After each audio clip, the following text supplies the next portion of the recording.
మా ఆయనేటి ఎదిరింటి ఆవిడతో మాట్లాడుతున్నారు. అదన్నీ అబద్ధాలే చెప్తుంది. ఏం చెప్తుందో ఏంటో. ఏంటి మన ఎదిరింటి ఆవిడ ఏం చెప్తుందండి? అదేం చెప్పినా అన్ని అబద్ధాలే చెప్తుంది. దాని మాటలు అస్సలు నమ్మకండి. సరేలే నమ్మనులే. ఇంతకీ ఏం చెప్పింది? నువ్వు మంచిదానివని చెప్పింది. మీ ఆయన ఉన్నారా? ఎందుకు? ఒకసారి బయటికి వెళ్ళి చికెన్ తేవాలి, నా స్కూటీ పని చేస్తలేదు. ఇంకా మా ఆయన పడుకొని లేగలేదు, లేచిన తర్వాత చెప్తాను. చికెనేనా ఇంకేమైనా తేవాలా? చికెన్ చాలండి, ఇదిగోండి డబ్బులు.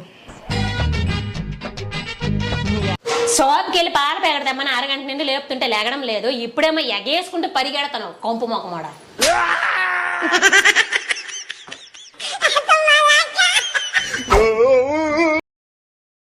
తిన్నావా? నువ్వు తిన్నావా? నిన్నే అడుగుతానా నేను. నిన్నే అడుగుతానా నేను. నన్ను కాఫీ కొడతానవా? నన్ను కాపీ కొడతానవా? షాపింగ్ పోదాంపా. ఇంకా తినలేదు.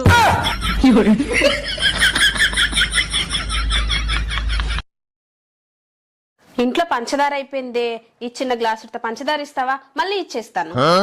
పంచదార ఇస్తాను గానీ తిరుగు నువ్వు మళ్ళీ ఇవ్వద్దు గానీ నా రీల్స్ కి లైకులు కొడతావా? మీరెక్కడ తయారయ్యారా బాబు? ఏమే బుజ్జి, నా దోస్తుగాళ్ళు అందరు కలిసి December 31 కు మందు దావత్ ప్లాన్ చేసిర్రు. నన్ను కూడా రమ్మన్నారు. బేటా కారం పడ్డా ఇక్కడ తీసుకురా. నేను రానని చెప్పిన. ఏం తీసుకురా బేటా.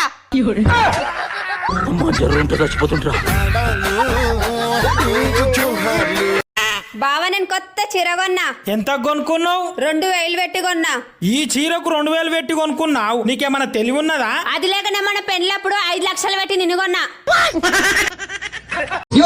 పెద్ద మంచి ఇదంతా డ్రామాలా కనిపిస్తుండదా నీకు?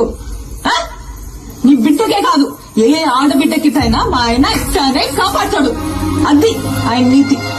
మానవులు లేకుండా ఏం జన్మయ్యా నీది? శివలే పెద్ద సినిమా చూసి మాట్లాడినా నువ్వు గుణాలు ఉండవు. నీ కొడుకునంటే నువ్వు ఊరుకుంటావేమో గాని ఎవడైనా నా మొగుడినంటే నేను ఊరుకున్నదే లేదు.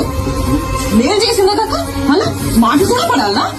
ఇంకా ఎంత సాధిస్తారా? ఇంటి పేరు ఇంటి పేరు అని కావాలని ఇంటి పేరు కావాలా? ఇంటి పేరు మా ఆయన పేరు చెప్పుకొని ఊరు ఊరిగా బతుకుతాయి. పుష్పాన్ని మేనేజర్, నువ్వు పుష్ప ఫ్రెండ్, నువ్వు పుష్పాన్ని డ్రైవర్, నువ్వు పుష్పాన్ని మనిషి. ఇలా ఎవరినైనా అడిగినా వాళ్ళు పేరు చెప్పుకో పుష్ప మంచి అని చెప్పుకుంటారు. ఇదంతా ఎందుకయ్యా? ఈయనెవరు? పుష్పాలన్నా ఇది నా మొగడంటే. యో పుష్ప అంటే పేరు కాదు, పుష్ప అంటే బ్రాండ్. చిన్నమ్మ అసలు ఆపు. నువ్వు ఉన్నారు కదా ఇక్కడ తాటి చెట్లగా తీసుకుపోయి వీళ్ళు కొనుక్కుంటారు. సమీ పోదామా సమీ? అవును, జీవితంలో ఎక్కువ ఒత్తిడి ఎప్పుడు ఉంటది? గప్చుప్పుల బండి కాడు ఉంటదే. అక్కడ ఎట్లుంటది? ఒకటి నోట్లో పెట్టుకొని ప్లేట్లో ఉన్నప్పుడు, మూడోది బయ్యగాడు చేతిలో పట్టుకొని మన మోకాన మిల్లమిల్ల చూసినప్పుడు. ఏడ్ చూస్తున్నావు? మన ఎదిరింటి వాళ్ళ పాప రాత్రంతా పడుకోవడం లేదని తీసుకొచ్చి జోలపాట పాడి పడుకోబెట్టానండి. మధ్యాహ్నం అయినా ఇంకా లెగలేదంట. హాస్పిటల్కి తీసుకెళ్తున్నారంట.